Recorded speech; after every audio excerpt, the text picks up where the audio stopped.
morning. Good morning, my friend. How are you doing today? Summer, beautiful weather, everything is vibrating at high resonance. We are vibrating higher with this energy. So today, Vicky, what are we talking today? What is the topic of our... It's a topic that really touches me, I will tell you. Okay. Because we are going to discuss the I versus we.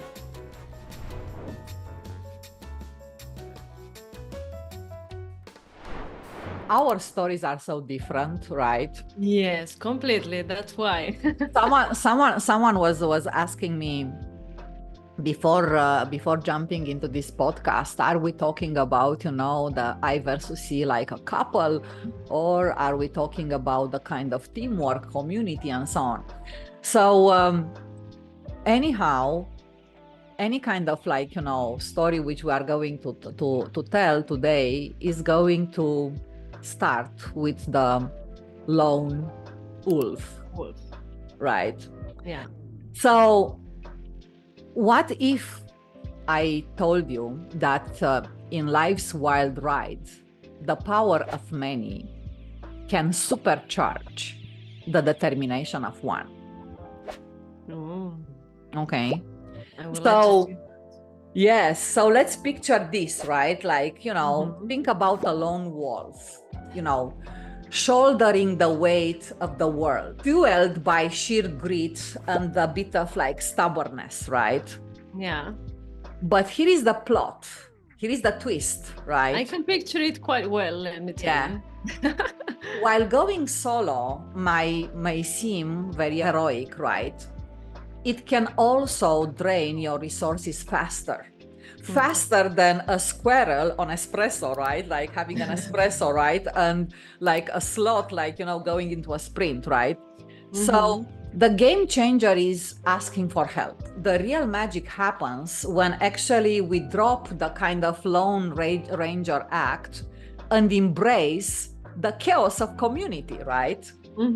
Let's ditch the cape of self-sufficiency, dive into the fun of teamwork, and let the power of many propel us to victory, right? Who said that the path of success couldn't be a thrilling, hilarious, full of fun and wildly entertaining adventure, right?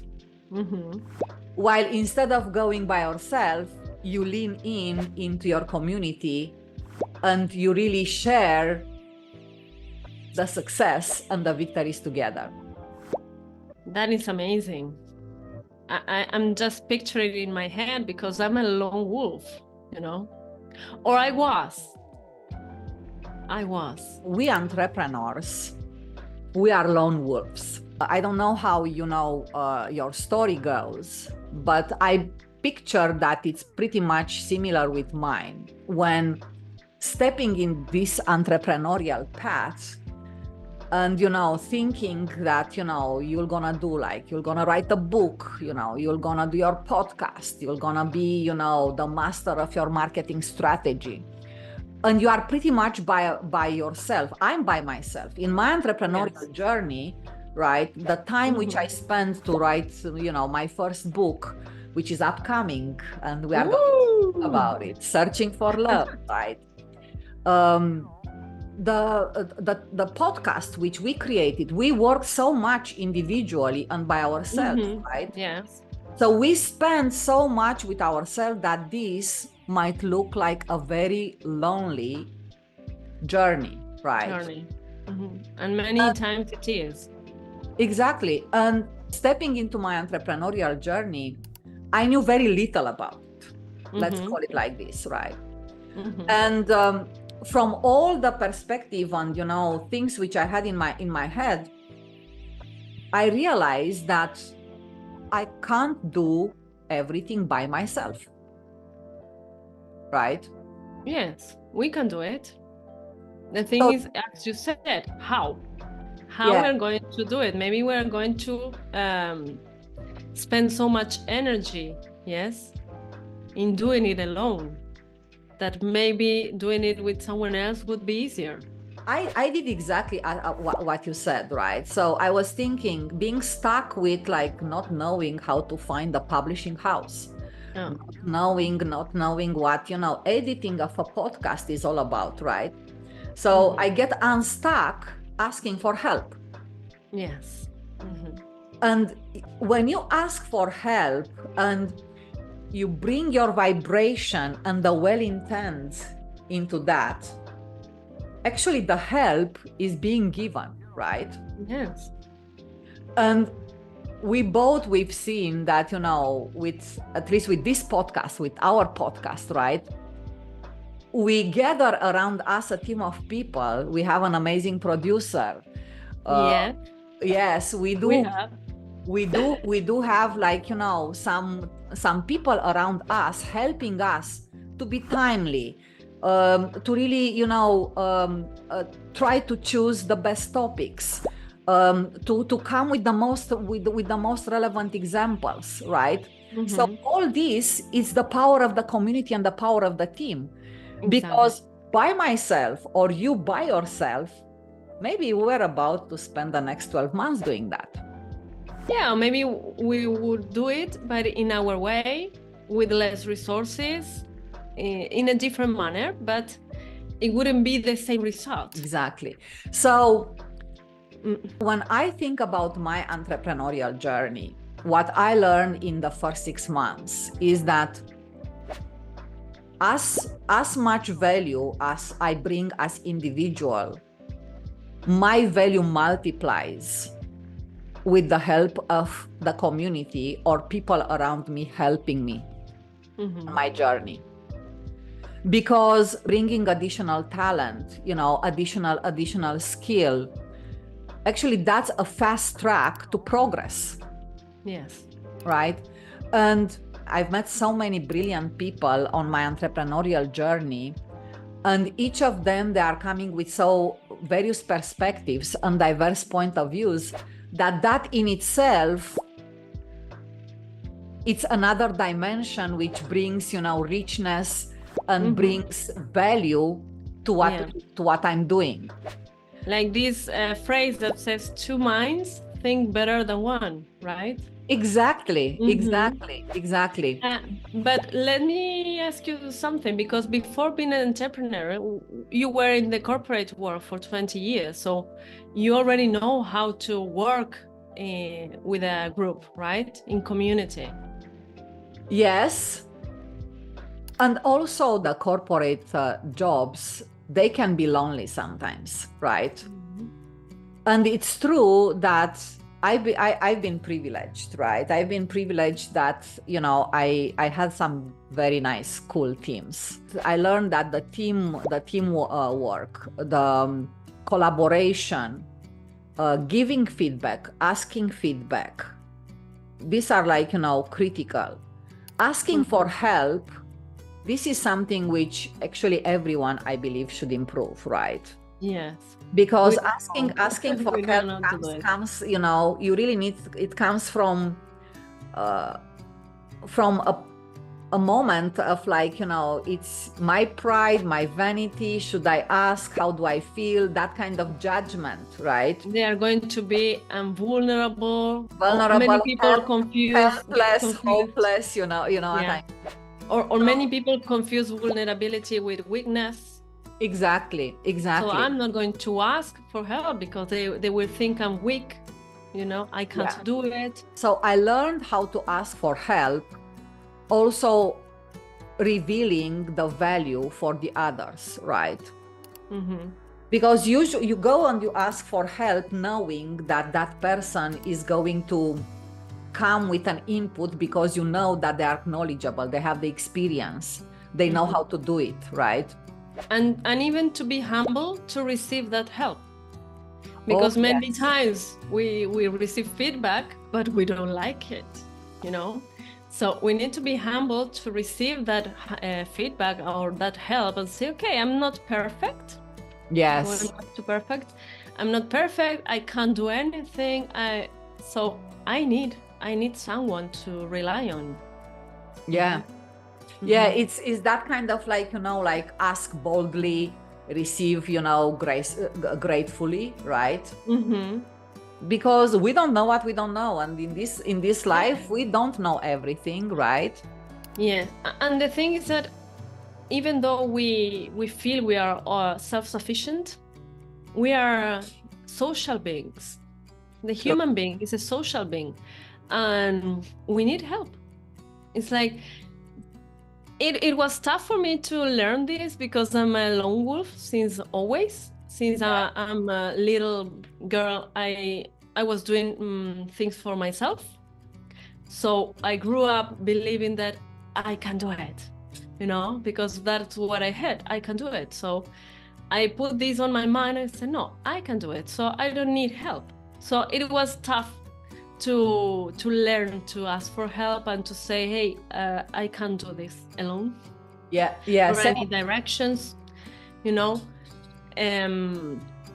and the thing is that I had to learn that we are social beings. When you go to the supermarket, you're going to buy products that someone else created. If you want to, I don't know, eat a potato, someone else wrote that potato and bring it to the market for you to eat it. So we need people. Even though many times we say, we tell ourselves that we can do it. I don't need the help of anyone. Yes, you need it. Even where you live, someone built that home. We don't live in a cavern. Or the internet we're using, someone is like working for you to have an internet connection. True. So I think, when we talk about the lone wolf versus community, it's the I versus we, right? Embracing vulnerability, also forging authentic relationships, it's important, right? Yes. You surround yourself with people, as I said, mindset alike. You really know that you can rely on, right? Yes. The diversity of the perspectives, the gratefulness after asking help, all those things should lead us to embrace the power of community, which is going to help us accelerate our path for growth and accelerate everything what we are doing. So, Vicky, what the universe is thinking about we and I? Well, as I always say, the universe is always, or we are aligned with the universe, or the universe loves us, because this week we're completely aligned with this energy. The sun is going to enter into Leo, which is his reign.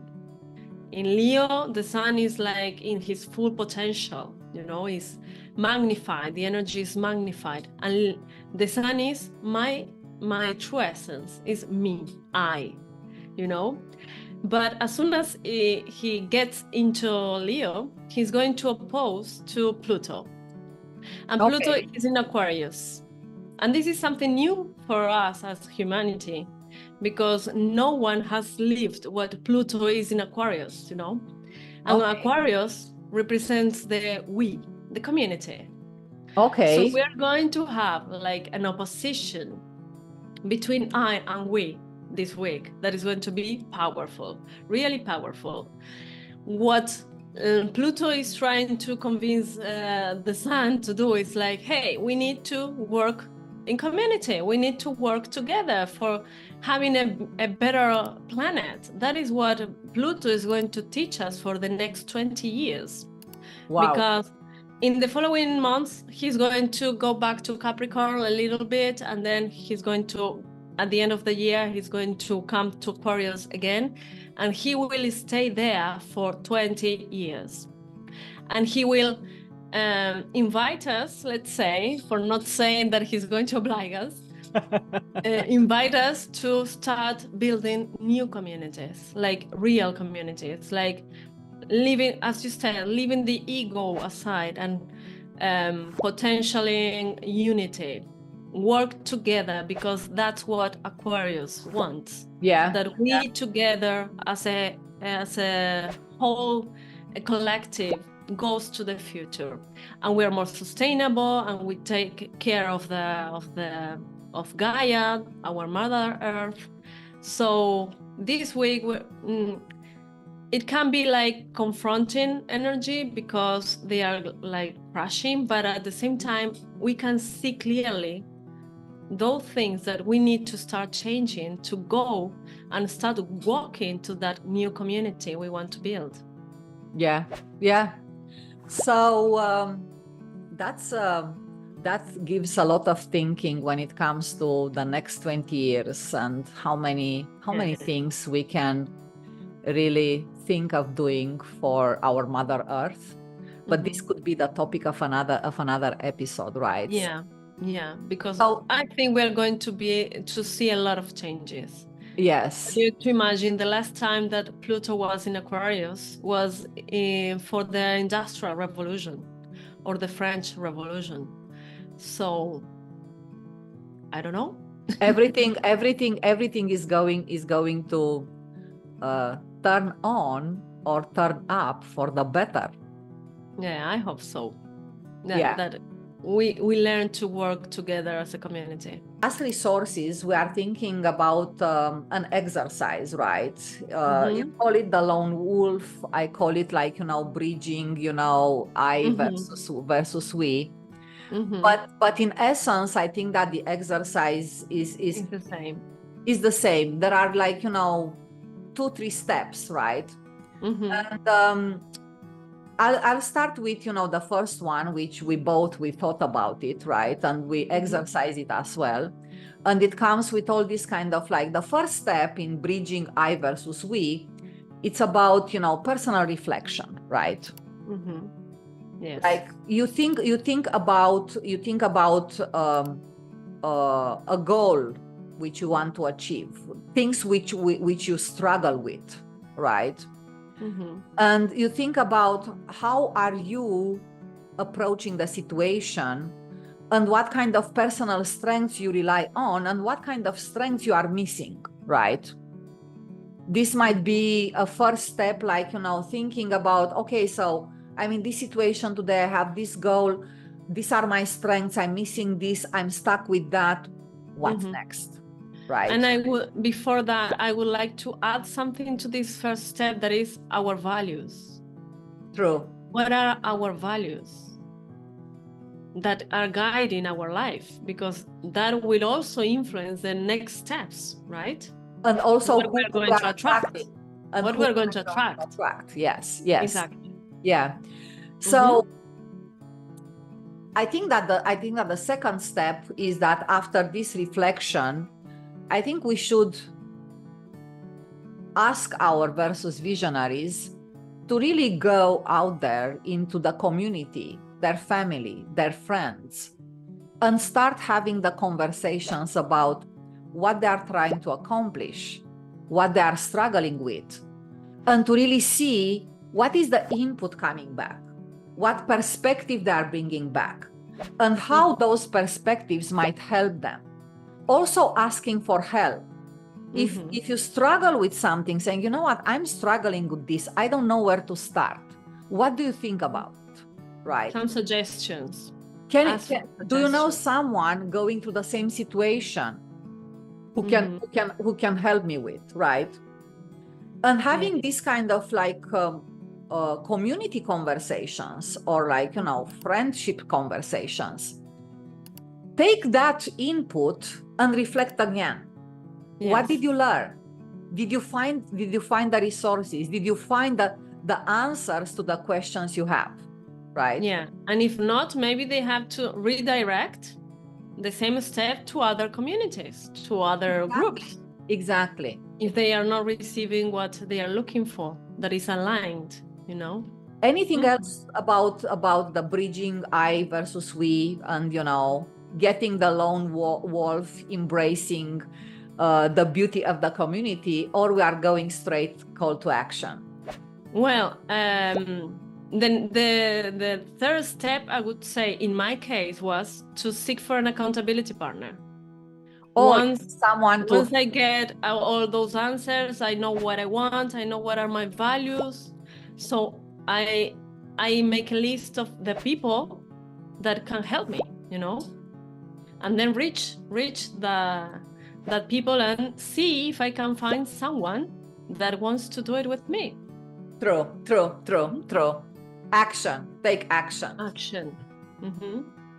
So I think for our versus visionaries, for as call to action, like call to action, you know, let's say, try to have a bridge I to we exercise. Write down one of your goals or your struggles. Go out there within your inner circle, community, friends, and start discussing about things where actually you need help. Ask for help. Take it and act upon it. Let us know how asking for help and really getting the power of the community, supercharging your own objectives works for you, and let us know if there are any other topics which we can come up in order to help you achieve your personal growth and what you desire. Exactly. So by next Saturday, like us, dislike us, subscribe. A lot of love. And harmonize your contrasts. Thank you, Vicky. Ciao. Bye-bye. Ciao. Bye.